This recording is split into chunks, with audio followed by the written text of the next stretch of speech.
Cracking down on gangs across the state. The new strike team aimed at taking down a Venezuelan gang and how their activity is playing a role in politics across the country. Bell to bell, they are free from the constant notifications and the constant distraction. A call to ban cell phones in Texas schools. State leaders worked together to come up with solutions ahead of the legislative session. The trial was an initiating event for things that were latent. Texas Attorney General Ken Paxton's acquittal last year was just another chapter in a political rift. The lawmakers looking to shake up Texas politics with their eyes on the House Speaker's seat. Produced from the Capitol in Austin and airing statewide, this is the award-winning State of Texas. Hello and thank you for joining us. I'm Josh Hinkle. Just weeks into the school year, districts across Texas are facing a wave of violent threats. Our stations around Texas have reported at least 20 arrests of students and outsiders related to school threats, some from possible attackers. Some involve bomb threats, others from students posting threatening images with firearms. All were thwarted or found not credible, but the uptick is stressing the urgency of school security. In Austin this week, lawmakers told us they're committed to increasing funding for safety upgrades. The legislature's taking a hard look at it, but at the end of the day, most of the measures that we need to take are going to require more money than the legislature has allocated to these schools, and so they desperately need more funds in order to they want to do all of these things. They want to put in all these security measures, but they need the money to do that. DPS urges all Texans to report suspected threats to their iWatch Texas app. All reports are confidential and reviewed by law enforcement analysts. As schools across the state investigate these threats, Nabil Remadna explains what penalties your student could face if they threaten a school. Following the school shooting 2 years ago at Robb Elementary in Uvalde, districts across the state put an emphasis on school safety, fencing, better locking systems, and alarms, as well as adding school resource officers to campuses. No one wants to be the ones that didn't act on a threat. But is it enough? Districts in Central Texas are seeing an alarming trend with threats of school shootings or even bombings. Whether these kids were ever going to act on it or they were just bellyaching online, having a bad day, we're never going to know. But if these kids do end up acting on it, then you can't say, we didn't at least try. Defense attorney Ben Gergen weighed in on the recent arrests. So making a threat that disrupts, public transportation or communication system or something like a big public or private school, that is the highest degree terroristic threat we have in the state, a third-degree felony. Gergen says punishment for these cases can be tricky since most are minors. These are young people who have not matured fully, and so they're normally going to be given more opportunities to make amends for that behavior. Regardless, he believes with these recent shootings front and center, it's making people more vigilant in reporting any concerns they may have. I just think you're seeing, students, these kids' peers being more responsive. Instead of before saying, oh, that kid's not going to do anything, now they're actually reporting it to the authorities. Nabil Remadna, State of Texas. The FBI is reaching students and parents on social media this week with the hashtag called Think Before You Post. Agents have helped other organizations track down the source of online school threats, fake or not. A year ago this month, a new state law took effect reforming the Texas Medical Board. The bipartisan bill was a direct response to our still practicing investigations. Investigator Matt Grant testified at the legislature on his findings and joins me now with an update on where those stand. Okay, so Matt, first off, let's rewind a bit. Tell us what this law actually does. Well, the law is supposed to create greater oversight over these Texas doctors and more transparency when they're disciplined for the public so they can see for themselves. Our investigation previously found around 50 doctors coming to Texas from other states practicing with clean public records despite having licenses revoked or suspended elsewhere. Now, all doctors practicing in Texas have to sign up for round-the-clock monitoring through the National Practitioner Data Bank and undergo fingerprinting during background checks. The TMB also must publicly disclose any disciplinary actions, including those from out of state, within 10 business days. So a year later, how much of that stricter scrutiny has actually been achieved? Well, this is being rolled out on an ongoing basis. So when doctors apply for or renew their medical licenses, that's when these changes are being done. So the medical board says that it's halfway to fully implementing the new law, and that next year, by this time next year, they believe it should take full effect. However, patient advocates say that is too long of a wait because they feel that these critical measures should have been implemented when the law took effect a year ago last September. All right, thank you, Matt. And you can read more of our Still Practicing Patient Safety reports online and find out how you can look up your own doctor's record. Just look for a link in this week's State of Texas story in the Texas Politics section of this station's website. For the first time in years, a Democrat has filed to run for Speaker of the Texas House. Representative Ana Maria Ramos from the Dallas area joins 6 Republicans vying for one of the most powerful jobs in state government. Speaker Dade Phelan is fighting to keep his gavel in the upcoming legislative session. Some Republican challengers say it will be a total war. Our Ryan Chandler got insight from some of the top players in this long political battle. 1 year ago, the Texas Senate acquitted Ken Paxton of all impeachment charges. That was not the end of the political rift, though, just the next chapter. The trial was an initiating event for things that were latent. Mitch Little is Paxton's attorney turned GOP nominee for the Texas House. He's one of the leaders in the effort to replace Speaker Phelan and require more representation and transparency in the impeachment process. The problem is whether they did it correctly and whether the concerns were legitimate. Across the aisle, nearly every Democrat supported Speaker Phelan last session, but one is calling for change, eyeing separate issues. We haven't had somebody to really go out there and fight. We need to continue to fight like hell to protect our public schools. Ramos is the first Democrat in years to run for Speaker, but she'll face an uphill battle in the Republican chamber. Democrats don't have the votes to elect a Speaker, so what is the path to victory? The path to victory is working with whoever we need to work with to protect our public schools. That may look like something different than we typically expect. This is not the status quo. In the 7-candidate field, Phelan is intent on keeping the gavel. As of today, he's unlikely to hold a majority of Republicans, so he'll need to lean on Democratic support. Little says that would spark a war. I think that is very perilous, not only for the legislative session, which is going to be in total war, but it's perilous for those Republicans who decide to work in league with the Democrats to reappoint Dade Phelan as a speaker. I think they'll be facing the primary battles of their lives. Ryan Chandler, State of Texas. We're not going to allow them to use Texas as a base of operations to terrorize our citizens. A word of warning from the governor, the Venezuelan gang targeted by the state, and how their activity is playing into U.S. politics. At least from my perspective, cell phones are extremely harmful for student learning. A leader in Texas education calling on lawmakers to ban cell phone use in classrooms across the state.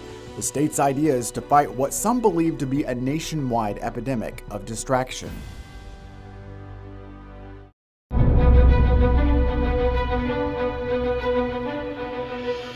Some Texas school districts now limit or outright ban students from using their cell phones in class. And there's momentum to make that policy apply statewide for the nearly 6 million children in public schools. Will Dupree reports on the major endorsement that came this week, which could help this idea become reality. I would say all of my older child's friends have cell phones. Jen Wood has 2 children in Texas schools, where she says cell phones are a major distraction. You know, if they're hiding behind their cell phone during passing periods, if they're hiding behind their cell phone during lunch, they're not looking people in the eye. They're not talking to people. Now, she's not the only one saying the state needs to act. My name is Mike Morath, Commissioner of Education, Texas Education Agency. Thank you. Wednesday, the top education leader in Texas encouraged lawmakers during next year's session to consider banning cell phones in schools. At least from my perspective, cell phones are extremely harmful for student learning. If it were in my power, I would have already banned them in all schools in the state. One lawmaker already has a plan in the works. Yeah, it's going to be one of the first bills that I file this session. So, State Representative Ellen Troxclair would like the state to offer money so that districts can store students' phones, like in these magnetic pouches. bell to bell, they are free from the constant notifications and the constant distraction. So that is where we've seen the most overwhelmingly positive results, and that's what I would hope to advocate for. However, this discussion is raising safety concerns for one mom. Things happen in schools, and sometimes there's emergency situations, and sometimes they're pretty horrendous emergency situations. And I really, really want my kid to be able to reach out to either ask for help or to call me. It's a call that lawmakers could pick up when they return in January. Will Dupree, State of Texas. During Wednesday's Senate hearing, one Democrat seemed open to the idea of banning cell phones in schools over concerns about mental health, while a Republican commended some districts for already taking matters into their own hands. Some Texas school districts already ban phones in schools outright, while others allow limited phone use during lunch or passing periods. For example, Lake Travis ISD started the new school year by requiring phones to be turned off and put away during class. Students in pre-K through 8th grade are not allowed to use cell phones on campus during school hours. Meanwhile, 2 years ago, Thorndale ISD made students start locking up their phones in a magnetically sealed pouch throughout the school day. It's a response to what Pew Research data shows is a nationwide problem of distraction. That data shows 72% of high school teachers across the U.S. say cell phones create a major distraction among students. 33% of middle school teachers say the phones are a problem, and 6% of elementary school teachers. We are failing the children of this country. A boost in privacy and security for kids online is making its way through Congress, but it comes with criticism. The debate over mental health and censorship on social media.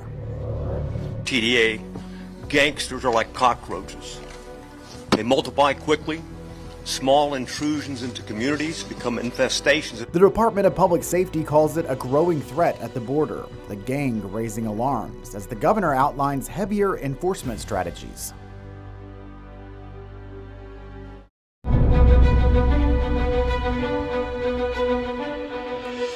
Texas is taking new action to crack down on the Venezuelan gang Tren de Aragua, or TDA. DPS reports documented gang activity in North Texas, Houston, Eagle Pass, the Valley, and El Paso. They're associated with violent crime, though it's unclear exactly how prominent they are in Texas. This week, Governor Greg Abbott announced DPS is creating a new strike team to target the gang and document suspected members. They have a target on their back, and we're going after them. We have one goal, and that is to arrest them and make them understand that Texas is the wrong state for them to be trying to do business in. Along with the strike team, Governor Greg Abbott also announced a new database to keep track of members. Our Ryan Chandler sat down with Texas Tribune's Pooja Salhotra to learn more about the gang and the politics at play. Pooja, thank you so much for joining us. We've been hearing a lot about this gang from the state and from national politicians. Tren de Aragua. What exactly is this gang and how long have they been operating? Sure. So Tren de Aragua is a Venezuelan gang that originated actually in a prison in Venezuela. And we don't know exactly when, but we know they've been operating for at least a decade. And since starting in Venezuela, they've spread into other South American countries, including Colombia and Chile, as well as into Central America and parts of the United States. How concerned should Texans be? Is this a major public safety threat?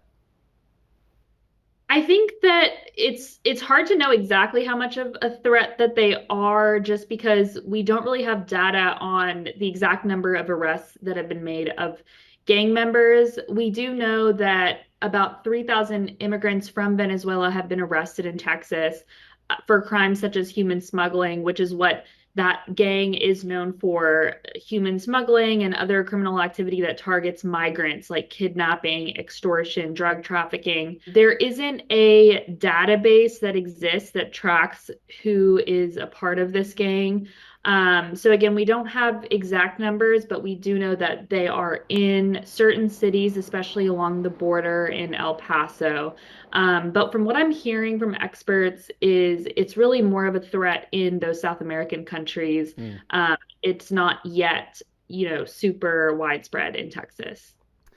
It can be difficult in these kind of topics to decipher between the facts and the rhetoric surrounding this issue, because two things can be true at the same time. This could be a present threat that Texans should be wary of, and it is politically beneficial for Texas politicians to warn people about the threat. Can you elaborate a little bit on how this gang's activity is playing into the larger political environment, especially with the election coming up? Yeah, I think that's definitely true that politics has a big play in this. In fact, when Governor Abbott earlier this week talked about the gang at a press conference, he blamed the Biden-Harris administration for their, quote, open border policies and for allowing Venezuelans into the country. I think Abbott was specifically referring to this policy that Biden enacted earlier this year, that it was a humanitarian parole program that allows certain people from countries like Venezuela to live and work in the U.S. And Abbott's press conference also came just a few days after the presidential debate in which Trump brought up these online right-wing reports about Tren de Aragua taking over an apartment complex in Aurora, Colorado. So certainly the timing of Abbott's crackdown seems to be not a coincidence, but it also is true, like you were saying, that there are gang members and gang activity happening in Texas. Yeah, I'm glad you mentioned Aurora. I wanted to ask you about that. In addition to El Paso, there were also some headlines that a hotel was shut down because of criminal activity alleged to be associated with that gang. Can you break down what exactly happened in El Paso and what is happening in Aurora? Are those connected, or is the rhetoric accurate as to what is actually going on in those places? Yeah, so in El Paso earlier this month, a hotel that has long been kind of dilapidated and just not fully inhabited was shut down by the city attorney's office. And it was, there was a lawsuit filed in order to get it shut down. And the lawsuit did cite some gang activity, but it was clearly saying that there had been criminal activity for a long time in the hotel prior to the gang even coming into the state. And so the hotel is shut down. There was some gang activity reported, but there was also other criminal activity. And that is actually very similar to what happened in Aurora, Colorado. Earlier this summer, a property management company said that 3 of its properties in the city had fallen into disarray because of gang activity. City officials disputed that, saying that, again, the properties were independently, repeatedly violating codes, and that there was criminal activity already going on. And then I think that, right-wing social media, this kind of spread very quickly, this idea that gangs had completely overrun Aurora in Colorado. But the fact is that there is some isolated gang activity in Aurora. The gang has not completely overrun the town, and similar in El Paso. Yeah. Well, we'll continue to track this issue. Thank you so much for your great reporting on this, and thank you for joining us to share your insight. Sure, yeah, thanks for having me. Big Tech will pour millions into their lawsuits to tear the law down in the courts. Despite pushback, the Kids Online Safety Act pushes forward, the debate erupting in our nation's capital to boost privacy of children on social media.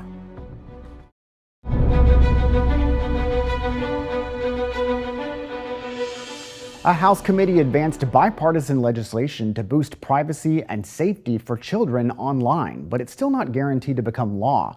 The measure aims to hold tech companies more accountable for dangerous content on their platforms. However, lawmakers on both sides of the aisle say last-minute changes water it down too much. Jesse Chernur reports on the debate. We are failing the children of this country. A House committee advanced sweeping online protections for kids Wednesday, but many lawmakers did so begrudgingly. I don't know that I could support this version if it comes to the House floor. Florida Congresswoman Kathy Castor voted yes, with the hopes of changing the legislation back to the Senate-passed version.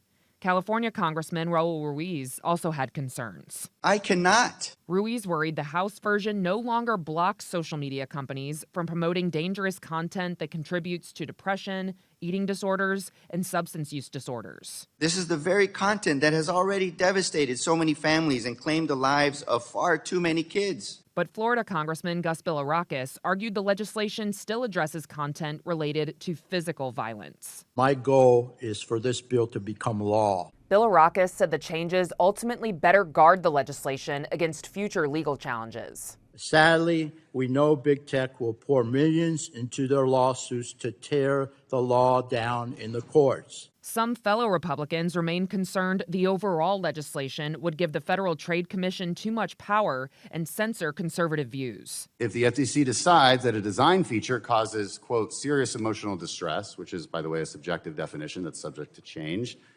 how does that not end up implicating content moderation? But Texas Congressman Dan Crenshaw ultimately supported its advancement. In Washington, I'm Jesse Tenor.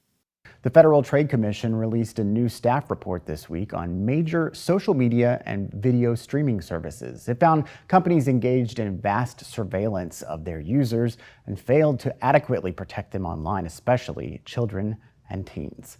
Thank you again for joining us for State of Texas. I'm John Schinkel. We'll be back next week to bring you an in-depth look at Texas politics.